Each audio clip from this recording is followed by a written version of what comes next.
Hello? Hello? Hello? Hello?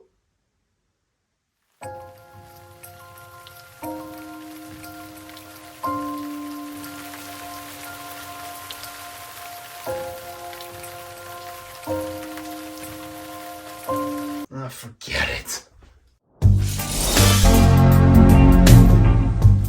So, about a week ago on Thursday, February 22nd, is that what the date was, I think? Maybe? Yeah, February 22nd. AT&T had a little bit of whoopsie, and basically, yeah, if you use AT&T, you probably know what happened because, oh wait, I use AT&T and I was affected by this. Yeah, the entire nationwide network had decided to take a dump. It stopped working. So if you used AT&T, you had zero cell service. You get signal, you'd be able to connect to the towers, but nothing was going through those towers, so you couldn't initiate phone calls, you couldn't do anything with mobile data. The only way you could call if you had a device using AT&T was if you used Wi-Fi calling. That was it. Other than that, if you're out and about and you got stuck in the ditch and you have service, but it's a remote area, yeah, your phone's not gonna work. You're gonna remain stuck in that ditch in the hope that somebody comes to get you. Just like when you get stuck in a ditch and there's no cell service. So, yeah, that happened. That was convenient. But luckily, AT&T has recognized, you know what? That's not okay for our customers to experience. We have no idea what was going on. I was coming up with so many theories to figure out why this happened. It could have been an accident, like actually what AT&T came out and said, or it could have been AT&T potentially doing maintenance. Maybe it's just a problem with the whole area I'm in because unfortunately our coverage out here is relatively spotty. However, it was not that because it turned out anyone up here with Verizon or, yeah, actually no, only Verizon's the only other carrier supported up here. Yeah, anyone with a Verizon phone, they had service. They could make phone calls. They could do mobile data. They could do all the stuff that people with AT&T phones could not do on the 22nd of February. And I guess I had to rule out maintenance because they never notified us that, well, the cell towers were going to go down. As a result of this whole incident, AT&T has reached out to, I know at least me, probably the rest of their customers as well, stating that they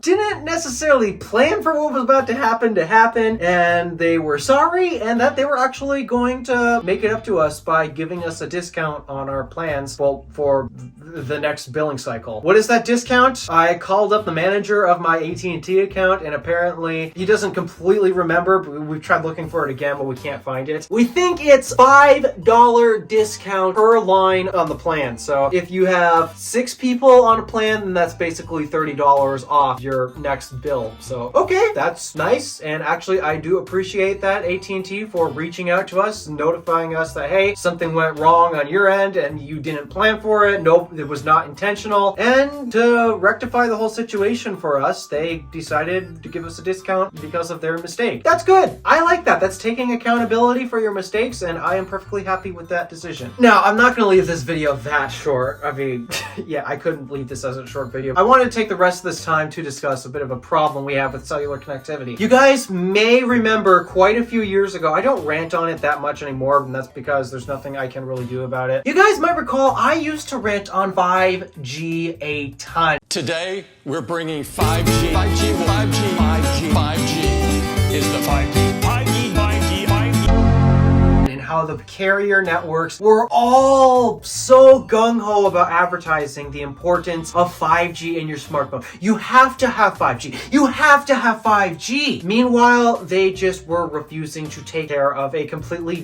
different problem associated from 5G. Because last I checked, 5G, there is a 5G tower in my area, and I do have a 5G smartphone, my iPhone 13 Pro Max, back when I used that. And do you want to know the cellular speeds of 5G that I got with that thing? Literally every single time, the speeds were slower than LTE. I kid you not, they were so slow. I actually had to shut 5G off on that 13 Pro Max and use LTE because 5G was so useless. Meanwhile, if you drive literally 2 minutes out that way from me, cell service is gone. Yeah, it's gone. No 5G, no LTE, no nothing. And that's the biggest point that I just want to stress about this. And this is something that I think AT&T might have noticed when this thing is down.